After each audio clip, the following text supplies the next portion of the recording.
Hey everybody, Xanatrix Adare here. I know I haven't posted in quite some time. A little bit of real life, a little bit of cynicism, depression, shit like that. Nothing you guys really want to hear about. No, you're here for the title, Why I Joined Gamergate. To be honest, it's something far longer and with more nuance than a simple answer. And I think that's the case for everybody in this. I think that everybody has a much larger, more nuanced reason for participating than something that can be answered in a couple sentences. I mean, we just found out after Liz got doxxed and chased away because of credible threats to her children, which is reprehensible, and I hope whoever made those threats gets caught. Utmost penalty of the law placed against them, because that's just, none of us stand for that. We never have, and that's unacceptable in the extreme. But we found out with her final blog post about Gamergate that the real reason she joined wasn't just the things she said. It was, I guess, a lie of omission, but I wouldn't even call it a lie. Nobody divulges all the reasons they do something, just the ones that come to mind at the surface most of the time. But she hid the one about the fact that her daughter, her 3-year-old, was being was basically what the journalists were describing that all gamers, the stereotype, were, and that she found that unacceptable. And, I can understand that reason for joining. It makes sense, among all the other reasons she had. So, mine starts at a very young age. At 4, I was introduced to tabletop gaming, specifically Dungeons & Dragons 2nd Edition. Great game. At 6, I entered school and quickly learned that the fact that I could read better than everybody, because my mother valued teaching my sister and I the value of reading and mathematics and things that inspired our intelligence and curiosity, it made me an outcast. At 1st grade, I never attended kindergarten. I was bullied for having interests outside of the normal, such as I was interested more in books, tabletop gaming, video games, computer stuff, all when I was really young. And the boys my age were interested in sports and bicycles and things a little bit more stereotypical, I guess. So I was constantly ridiculed for that. I was also very angry for various reasons, none of which I deign to get into for this, as they aren't particularly pertinent to this conversation, or my statement, whatever you want to call it. But I was angry, and I started taking out my anger in destructive ways until I started performing and practicing martial arts, which is when bullies stopped bullying me, because I demonstrated one time in 4th grade, because a bully, he insinuated that my mother was a whore. I know, stupid thing to get angry over now that I'm the age I am, 26. But when you're only 10, someone calls your mom a whore, and your mother's your only parent, and you love her to death, it gets under your skin. The principal was all ready to suspend me, elementary school, and all ready to be suspended, until he heard the story. And the principal was a pretty cool guy, so. But since that young age, since I was bullied so constantly, I have always been anti-ideology. And I guess SkepTorr calls that being an ideologist. And I think that's a good way to put it. Anti-ideology, ideologist. because of bullies. The whole thing about that is they didn't really follow an ideology, but their lack of reason behind what they were doing was what really inspired that. The entire reason I'm so anti-ideology is because of the fact that they don't think, they don't reason, they don't deduct, or deduce, I should say, excuse me. They don't do all the normal things you would expect a thinking person to do. They accept a rhetoric to their own detriment most of the time, blind to everything else, unwilling or unable to accept evidence to the contrary. And that makes for the perfect bully. Someone who believes they can do no wrong in what they're doing because they're espoused a view that says they're right so long as they do it in the name of said view. We saw it with the Crusades. We've seen it with ISIL. We've seen it with the Westboro Baptists. I mean, they don't perform violence. I don't think they ever will either because they're so small. But had they more manpower, you can bet they'd probably turn to violence. And that's the biggest reason I fight against ideology. Ideology is poison. It is mind poison. It kills your brain. It blinds you to everything. And something I always say in all the debates that I've ever been in is no human is free from skepticism or criticism, so long as both are valid. I mean, skepticism is always valid. Question everything. Verify for yourself. Criticism is valid in certain respects. Some criticism, such as, you're stupid. Well, why am I stupid? Well, you're just stupid. That's not valid criticism. That's just somebody being an asshole. But you're being stupid. Well, why am I being stupid? You are ignoring all this science on subject X. Here's source after source after source after source. Well, fuck you. I'm going to continue believing what I believe. That is stupidity. If somebody were to come to me sometime today and go, hey, I can scientifically prove to you that deities, God, whatever, exist, because being anti-ideology, I'm also I'm atheist, almost anti-theist, though not so much as I think others think of anti-theism being. If somebody came up to me and said, I have scientific proof that a deity, God, whatever, exists. I'd be like, oh, really? Can I see this study? Here's a study. Here's the data. Is the methodology sound? The methodology sound. Does the data fill out? The data fills out. You know, have there been replicated experiments? Yes. Has it been peer-reviewed? Yes. Though peer review isn't a be-all, end-all benchmark, considering the fact that if somebody creates their own branch of fuzzy science, like if the Westboro Baptist Church's people were to create their own science that says that being gay is absolutely wrong, and all their peers reviewed it, it'd be a peer-reviewed paper. It'd be shitty. It'd be shitty science, but it'd still be peer-reviewed. But, I mean, even in the peer review process, you can identify which groups are reputable and which aren't. You know, and they present all this evidence to me. I'm going to go, wow, okay, deities exist. I will acknowledge that. Now tell me, why should I worship any of them? Because that's always my next response to any religious person going, well, you wouldn't believe in God even if he came down to you in the flesh, or you wouldn't believe in Allah, etc., etc. Well, no, I believe that this deity exists if they could prove themselves to me beyond doubt, you know, with all the evidence given to me. But why should I worship them? What reason do I have to worship this being?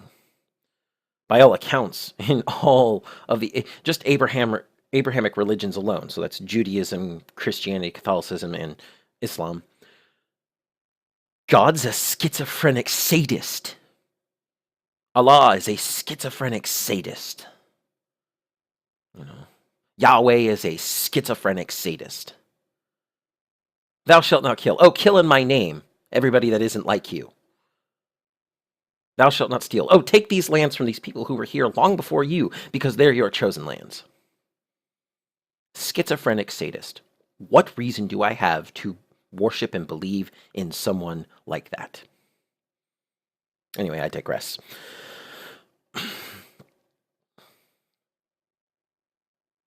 So throughout school, because I was now studying martial arts, becoming a more disciplined person, trying to calm my mind from the anger that still, my anger is a part of me at this point, almost intrinsic. So I came upon the most rational form of mental fencing, mental dueling, mental fighting that I could think of. And that was debate, proper debate. You know, and that is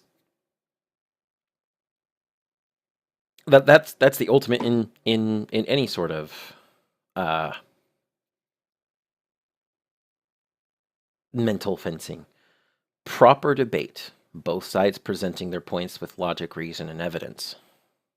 And you can't have that with an ideologue. An ideologue uses logical fallacies like candy, strawmans, no true Scotsman, false dichotomies, relative privation, etc., etc., etc. Everything. Genetic fallacies. That's especially prevalent with Gamergate. Oh, you know, this hashtag was founded on harassing a game dev, so it's bad. No, genetic fallacy. Or no true Scotsman. Well, no real feminist acts like that. Real feminists follow the definition of feminism. False dichotomy. If you don't support feminists, you're a misogynist. No, if I don't support feminists, I'm an egalitarian. And I am. Equal rights for all peoples, regardless of gender, race, creed, etc. And I grew up like that. Not only becoming a guardian for my friends physically, and I would do that a lot because I'm a very big, imposing person, despite the fact that I have all these nerdy interests, and I've also gotten a little overweight due to some sedentary lifestyle recently and bad eating due to lack of funds. I am very large, reasonably muscled.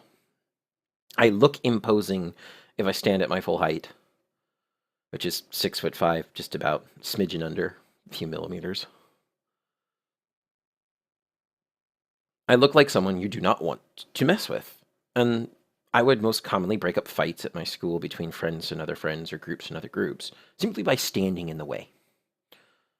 People don't want to mess with somebody that they know, A, performs full contact martial arts, and B, is that big. And that was part of my duty, standing up against bullies. And the other part was making sure that people were informed. My friends, I would not tolerate lazy thought from friends. And my friends didn't like losing me. The few friends that have lost me over the years, or that I've lost over the years, I personally say, hey, you don't want to be my friend because I'm brutally honest, almost to a fault, because I don't sugarcoat things for you, because I don't pull wool over your eyes. That's your loss. Sorry. And to friends that I've gotten rid of, it's because they're backstabbers, traitors. I take betrayal very seriously. Because to me, betrayal is somebody who has your trust and tries to destroy you with it. Lying to me is a minor betrayal, but sometimes that's not enough. It's real betrayal that gets to me. But also because of this, as I grew up, I became more and more cynical, more and more of a misanthrope. I hate people. I still hate people. And I say that unabashedly. I do not like people in a general sense, because the vast majority of people I have seen are vapid and cruel, sadistic, stupid. They think only for themselves and of themselves. They do not think of the future, but only of what is immediate. And not only does that anger me and sicken me, it makes me sad. Being clinically diagnosed with depression, getting sad is not a good thing for me. And yes, that's a clinical diagnosis. I'm not tumbling it up here.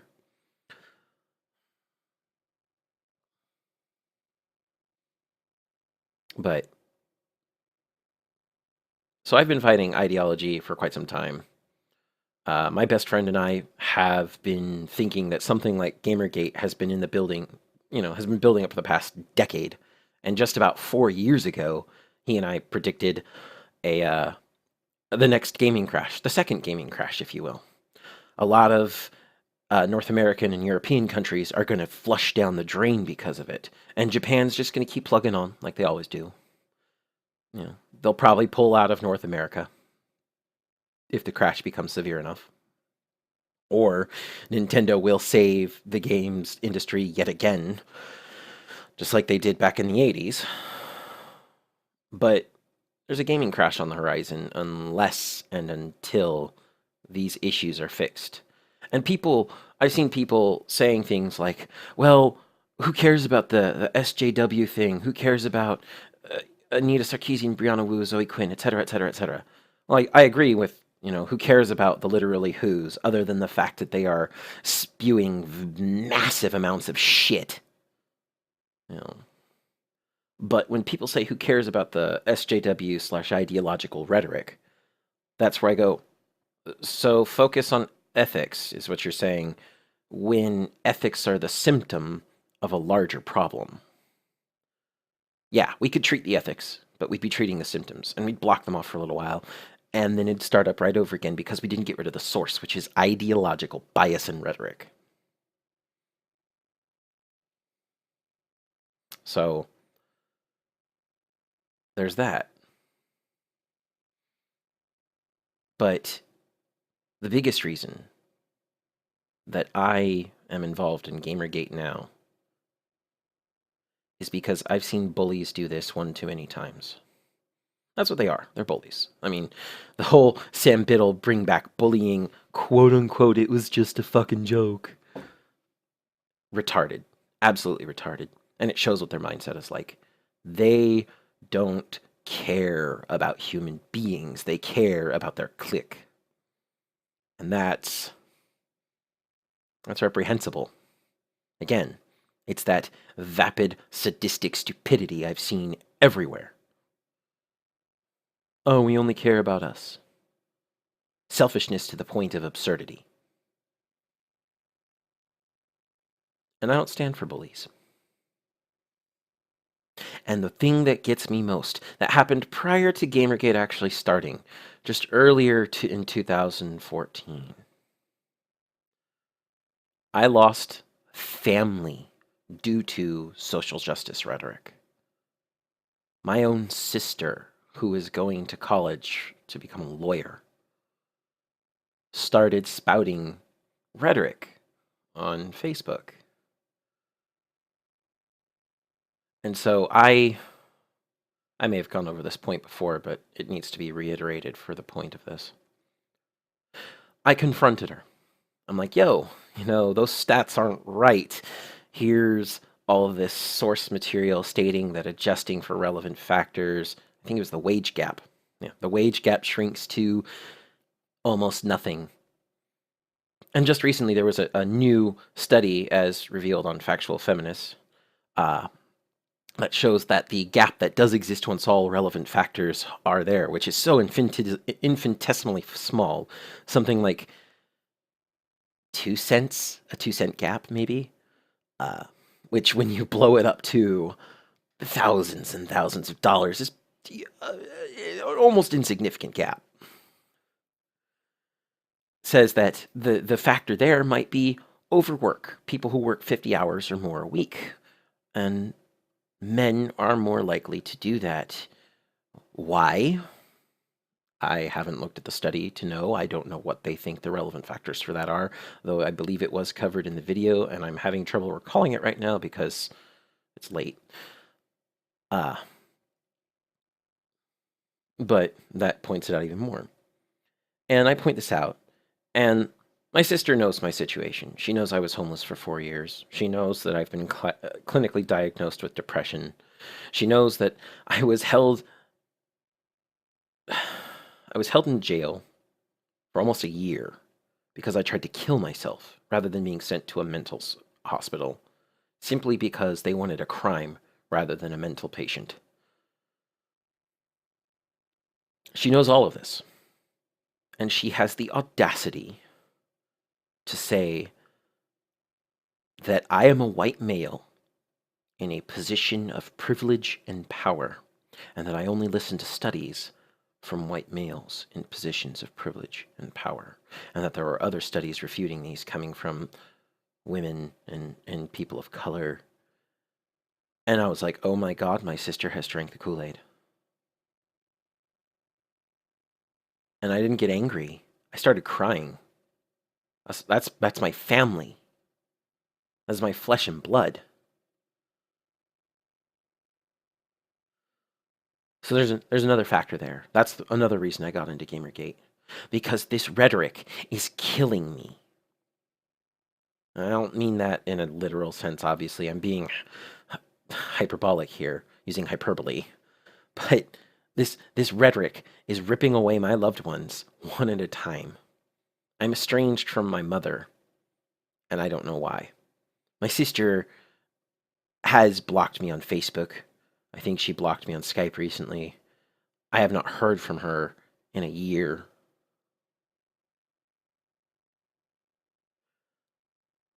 I have friends that I talk to all the time.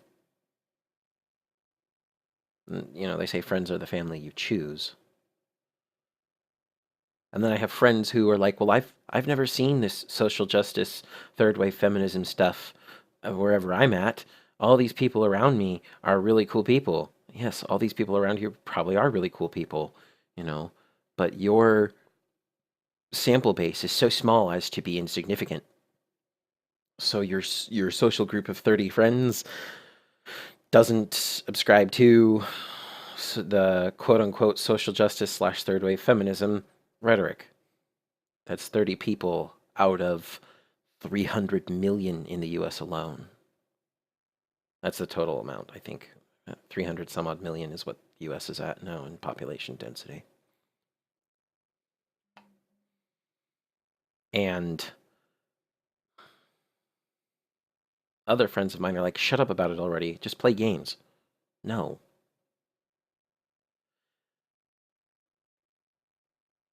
So I know this has been a bit of a ramble, because like I said, this is a nuanced story. And I know that I probably slurred and I probably misspoke and all that fun stuff, because this is coming from nowhere. It's just off the cuff. But ultimately, the reason I joined Gamergate is because it showed me that there were a bunch of people willing to use logic and reason, willing to use evidence and criticism properly, willing to debate, willing to use their minds to fight rhetoric and ideological bias and ideology in general. It showed me that there is a hope. That beyond what I have seen in years, there is a hope. That human race, that this entire fantastic mess that we call humans has some smidgen of light out there, of decency and logic. You know, there are times where emotion is appropriate. I acknowledge that. Everybody does. But when arguing facts, emotion must go out the window, because emotion clouds your ability to discern things objectively.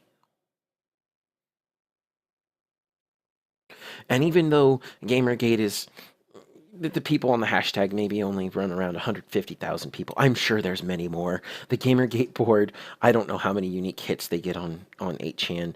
Kotaku in Action, I don't know how many unique hits they get. Obviously, a lot of this is going to overlap. But you could take the metrics of all three, the Twitter hashtag, the board and Kotaku in action, and look, and I assure you there are more than just 150,000 people in this.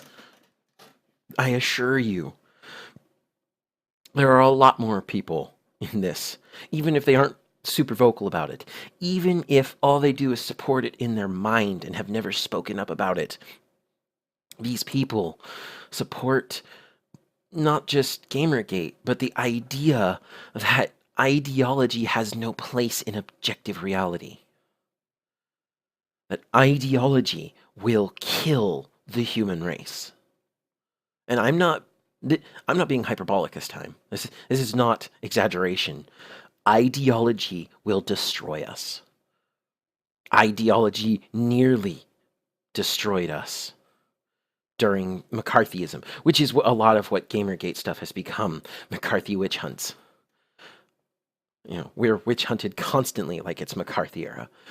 And it almost ended the world. It almost ended the world in nuclear fire. The Crusades almost ended the two civilized worlds in the Middle East and Europe. Ignoring, the rest of the world because I wasn't saying that they'd be destroyed. But this is on such a grand scale. I mean, there was recently a release from the UN's Human Development Index committee, the people who run what's known as the Human Development Index, that said that Sweden, in the next 15 years, should it follow the trend it is following now, will be declared a third world country. And what is it over there that they have? Hyper-progressivism. Hyper-authoritarian progressivism. Intersectionality, quote unquote, multiculturalism, quote unquote. In some cases, these things can be good. But there are groups that do not mix. There are groups that can never mix. I mean, I'm not saying that no race should be with any other race or ethnicity, actually, because we're all one race. I'm not saying that no nationality should be with any other nationality, but I'm standing for every country having its own identity. SkepTorr said it best: Palestine for the Palestinians, Israel for the Jews, Britain for the British, based on their history and heritage and nothing more. That's what national identity should be. But then when it goes against the basis of reality, he says this shit sucks. SkepTorr. I'll link SkepTorr's profile and his video in the description link so that you can watch that. I thought it was really good. Yeah, quick plug for SkepTorr, sorry. But I see the world falling apart because of these whiny professional victims. The first world countries being invaded by these people who say, you're wrong for being comfortable with your gender, or you're wrong for being male, or you're wrong for being white. All these things that are impossible to control. You are wrong for things beyond your control. It reminds me of Char. It reminds me of Char. Blame the circumstances of your birth. Char and Garma. That sort of zealotry infuriates me. That sort of zealotry, it starts to blind me with emotion. And I have to try very, very hard to pull myself away from the brink so that I can remain objective. So what is Gamergate to me? Why did I join it? Gamergate to me is a flame of hope in darkness, a flame of reason, of logic, of anti-ideology, anti-bias. Sure, it's about ethics. It's about fighting corruption in games journalism, but it is so much more. It is a flame that burns bright. Why did I join? Because I house a piece of that flame. I fight the darkness of ideological bias.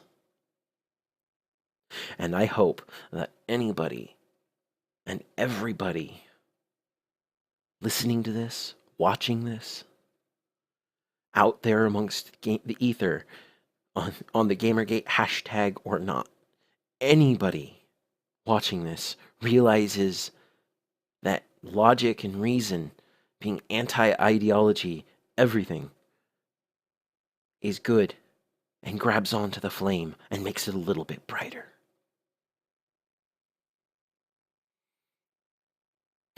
I'm Xanatrixidare, and I'm signing off. And remember, you don't only seek the truth seeks you.